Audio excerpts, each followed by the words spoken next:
In this episode of Structural Sense, we're joined by a very special guest in studio, and he's going to tell us how a kid from London, Ontario ends up boxing at the Wild Card Gym in Los Angeles. Don't go anywhere. Welcome everybody to episode 14 of the Structural Sense podcast. As always, I'm at Steve Sansford. I'm at Ryan from work. He's at Ryan from work. And we're joined in studio by a guest that you may remember from a very early episode of the podcast. In fact, I think episode number 1. Marc Pugcaliwangan, professional boxer, back in studio to give us some updates and share with his fans on how things are going. But before we get into that, don't forget to subscribe to the channel. It really helps us out a lot. We'll feature more interviews on this channel coming up as we keep promising you guys. Make sure you hit that like button down below too. And make sure you follow Marc on social media. He's going to give out his social media credentials at the end of the program. And if you don't want to wait that long, the links are down in the video description. Let's get into it. So we're here interviewing Marc, and what I think the big number one question where we could start with, obviously we want to give all his fans some updates of how he's doing, but I guess what it comes down to is, how does someone like yourself from a small city, London, Ontario, get all the way to working out or training out of a big gym like Wild Card with some of the biggest people in boxing? Oh man, I really had to work hard for it. I really had to make some sacrifices and make the move. You know, I remember being as a kid, amateur boxer, watching Manny Pacquiao, watch all those videos of him training at Wild Card Gym, and always said like, oh, I wanna be in LA and train down there and meet Manny Pacquiao, train with the guys down there, and I kept that dream in me since I was a kid. And I always promised myself that I was going to go do it, and after one fight I had the opportunity to go down to LA to meet Manny Pacquiao for the first time, and with the money I made with that fight, I went right away with no hesitation. I went, and that was the first step of reaching that goal. Like, you know, I had to make connections out there, and that's what I did. There were a lot of disappointing times, right? But I just kept going. And I'm proud to be, you know, able to go down there and be trained by top tier coaches in that gym, spar with top tier fighters in that gym, and, you know, come back and fight and come back home here in London, Ontario after spending like weeks in Los Angeles. You know, it's crazy, and I'm really proud of that. You know, it goes to show that if you really have a goal and really work towards it, you know, it'll take you far. So Marc, let me ask you a question.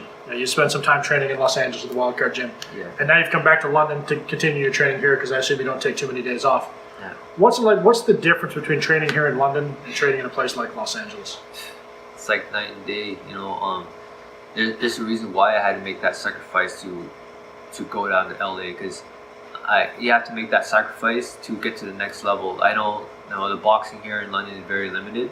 That's why I travel to Toronto every weekend to work with, you know, Coach Socrates, Coach Sean, Coach Glenn, get the training I need. Here in London, there's really nothing, and like for me to get to the next level, I have to be somewhere else. And it's just amazing being in Los Angeles, where there are so many top tier fighters, and the coaches too. It's just different, right? Patrick's different. You learn so much. You're getting the work that you need, you know. So like, you know, being at Wild Card with those great sparring partners and my great coaches, like Coach Marvin Samodio, he was in the corner for Miguel Cotto last night. You know, Freddie Roach's right hand assistant. So it's phenomenal. You know, you can't find anything like that here in London, and you know, London is not much of a fight city anyways. So that's why I had to make that decision. I had to go make that sacrifice and travel. Good. So when you were down in Los Angeles, you had a chance to meet and train with Manny Pacquiao. I know he's a very big hero of yours. Was this the first time that you'd met him? Well, the first time I went to LA was the very first time I met him. Okay, this is the first time you got to spend any time with him? Time with him, yeah. It wasn't like so much time with him, because you know, when you're Manny Pacquiao, everybody wants to surround you. Of course. But the very, very first time I met Manny Pacquiao, went to go run with him, and we were outside his house waiting for him to come out, and there's like a huge crowd. And whenever he goes run, running, there's like 20 people running with him, Right. so it was kind of difficult for me to like get closer to him and stuff. But I would say the last time I went running with him, I think he was training for which fight was he training for? It was before Jeff Horn. We went out to go running together, and it was like, you know, the usual 20 people. But when we got up to the hills, it was just me and him, because I was the only one that survived with him. I was Nice. the only one that kept up with him, Good. and he was really impressed by that. By the time we got to the top, it was just him and I for like good 10 minutes or 20 minutes until people started following and catching up with us. But it was a great experience talking to, you know, the hero that I've been looking and watching out for since I was a kid. So what's it like to meet your hero? Because everybody says the one thing you don't want to do is meet your heroes. Oh, You yeah. never want to meet your hero, but you did, and I you met seem to be my better hero. for it. Yeah, I'm for it, and I don't know if I believe in that statement, because even I don't think I do either, but it's just what everybody says. yeah, but like I also met Nonito Donaire, the Filipino Flash, Okay. and like he was like, he's very supportive, and you know, like he looks out for me because I'm an entrepreneur fighter. Like, you know, we spoke on the phone, and he even the first day I met him, he invited me and my friend over to his house for dinner. You know, and he's just a phenomenal guy, and he's got a fight coming up in Japan. Nonito, wish you luck, man. You're gonna kick some ass, you know. So yeah. And so leading into the fact that, so one thing that I noticed that you did mention is that you had a good 10 minutes alone with Manny Pacquiao. Yeah. Is there any sort of knowledge or anything specifically that he said to you that you could share with us that was inspiring, or that we could even take for our own selves, for our own lives? We didn't talk much about like training or whatnot. He was just asking me lots of questions about myself. He asked me what my record was, what weight class I fight in, where am I from, and when I said I'm from Canada, he asked me if we have igloos, and he giggled. You know, but he did tell me though, like, no matter what problems you may have that's blocking your way to reaching your goal, keep focusing on it and keep working hard towards it. That's what he told me. He's like, always work hard. Always work hard, he told me. He said, hard work will pay off. And that's like, ever since then, That's good advice. yeah, ever since then, that's been my my saying. You know, I've been telling people that. I even have shirts available. It's just basic. It says hard work pays off, you know, and $20. Link in the description. Yeah. I'm still waiting for the tall sizes, but Mark promises me they're on the way. So you mentioned that there's not really a big fight scene here in London, and that's partially why you had to get out of London to get bigger. What was it specifically that sparked the interest of boxing in you? That's an interesting question. Ever since I was a kid, I was always involved in martial arts. I loved martial arts. I used to watch Jackie Chan, Jet Li. I love that, you know. And I was in Taekwondo, karate, growing up. It wasn't until an old friend of mine, who I consider like my cousin, who passed away a long time ago. He was involved. He loved boxing. He came from the Philippines, loved boxing, and he always wanted to like beat me up. So he always got me wearing boxing gloves and beat me up, right? And that's when the first time I've ever worn boxing gloves was with him. And I remember the feeling I had when I put those gloves on. It was just like, you know, I felt powerful, you know. And you know, years later, when I was about like 13 or so, I watched a movie with Will Smith about Muhammad Ali called Ali, and that's when it really sparked. I was like, wow, I want to try that. I want to fight like that. I want to start doing that. And then my parents took me to a boxing gym, and that's when it happened. But it wasn't until 2 years later when I watched Manny Pacquiao fight on TV live for the first time. It was his fight with Eric Morales. He lost that fight, but that was the first time when I watched Manny Pacquiao, and that's when I thought to myself, like, wow, I want to represent like that, and I want to be in a pro boxing ring like that. You know, I want to fight, and I want that to be my job. Mhm. So that's when it started. So the big story in the boxing world happened Yeah. last night. Mayweather McGregor. Yeah. I do admit that I watched it. I think it's probably the first professional fight that I actually paid to watch. We'll talk about later how I paid for it. It wasn't through Showtime, that's for damn sure. Yeah. Because there's no way I'm paying $100 to watch that. But I watched it, and I enjoyed every second of it. And I don't know enough about fighting to really know the strategy that goes into it. I do know that McGregor had that match won before he even stepped into the ring. He was a winner. I don't think anybody lost there. Of course, he lost the bout, but I think that was a foregone conclusion. But just to watch Mayweather, to watch his strategy, I mean, they had that figured out. Yep. They knew McGregor was going to come out swinging, so Mayweather was super defensive for the first 3 rounds. Just stayed away, stayed back, took a few hits. But then I noticed his form changed. In about the 3rd or 4th round, he started getting down low and getting inside McGregor's reach, and maybe I'm making this up, but he just wore him out. And interesting, in the 9th round, it was all Mayweather to the end of the bout. Yeah. And he said something in his interview. He said that was their plan because they watched McGregor's fight tapes from the UFC. Yeah. And they said 25 minutes was his limit. And after 25 minutes, he was dead tired. Yeah. And you saw that after 8 3-minute rounds, just 24 minutes in the 9th round, Mayweather took him apart. Not this Yeah. 10th. Yeah. He started turning the 9th. Oh, he the started 10th turning was into 10th. over. Yeah, yeah, exactly. The 10th was probably unnecessary. Yeah. But I thoroughly enjoyed the fight. Really interesting. I think they both did a really great job. But what were your thoughts on that?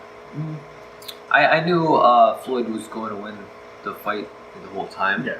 I was just pretty interested in seeing it because you're seeing like a fighter that you're used to watching fight in the octagon, being in a boxing ring with boxing gloves, boxing trunks, fighting as a boxer. It was pretty interesting seeing that.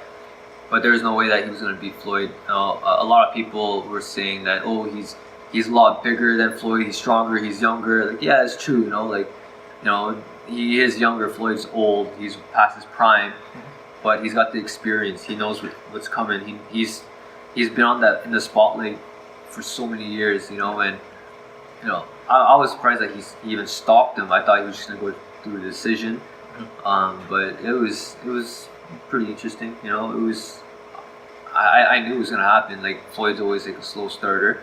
He figures you out. He analyzes everything, and as soon as he figures you out, you're out. You're done. Yeah. And you can see that progression as you watch the match. go Yeah, along. you watched it happen, right? But hey, big congrats to McGregor.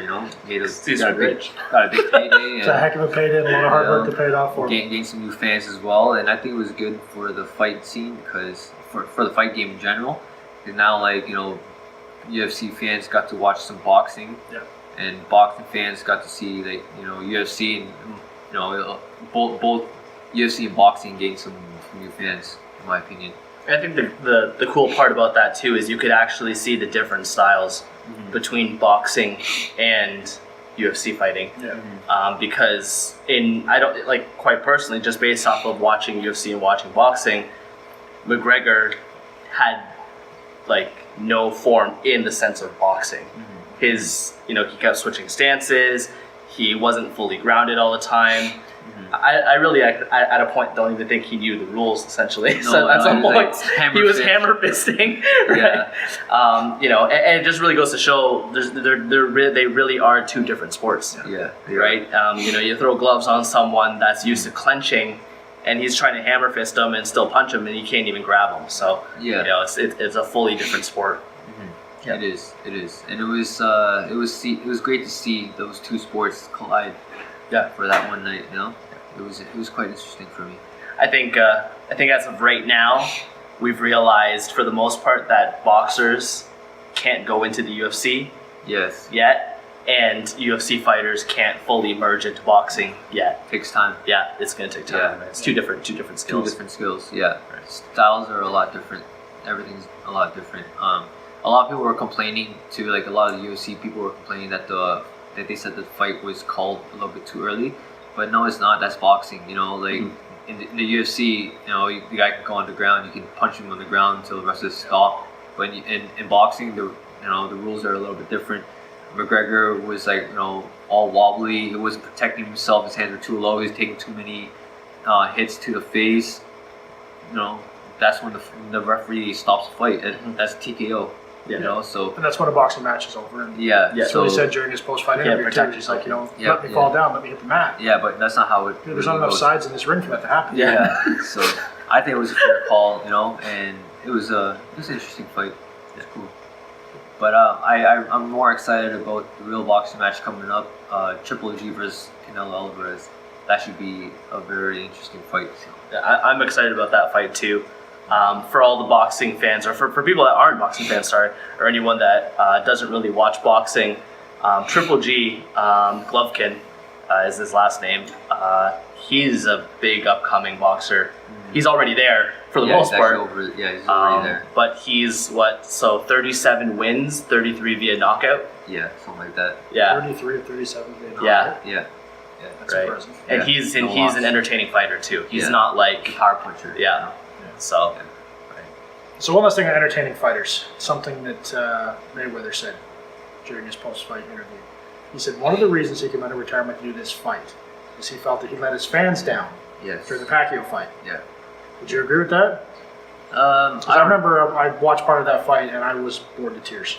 Well, as a boxer myself who loves boxing, who understands technique and the science behind it, it was a technical fight, and he just destroyed Manny Pacquiao technically. They both took a Yeah. lot of heat for not having a very entertaining match, Yeah, very exciting match. Yeah. See, like the casual boxing fans, they wanted to see a knockout, right? But Floyd just picked them apart, and it was heartbreaking seeing my hero go down like that. Well, I think that's part of like the understanding too of fight styles. I mean, for the most part, exactly what McGregor said. He turned during the interviews. He said he turned Mayweather into a Mexican. Yeah, I know. Right? He fought like a Mexican. Exactly. Mexican. And if people don't realize, like, I mean, for the most part, Manny Pacquiao is more of a power puncher, comes from different angles, and he likes to brawl.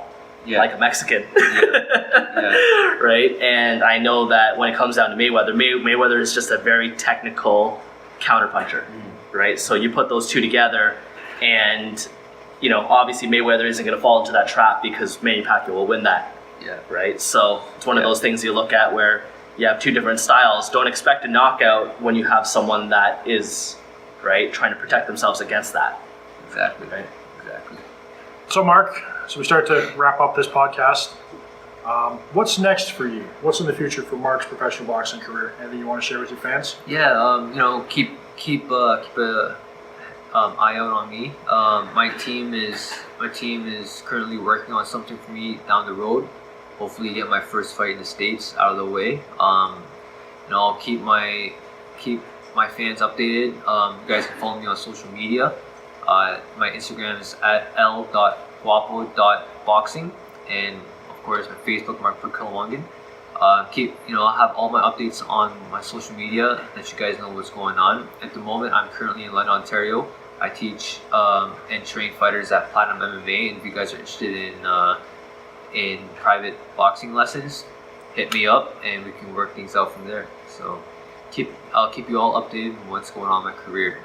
Expect good things. So. All right, everybody, that's going to do it for this episode of Structural Sense. Big thanks to our guest, Marc Pugcaliwangan, for coming in again. Always a pleasure to have you on the show, sir. Thank you for having me here. This show launched with you in an interview, I think, in episode 1. We're looking forward to following your career. You might make a fight fan out of me yet. But until then, keep watching. You can follow me on Twitter and social media. I'm at Steve Sansford. I'm at Ryan from work.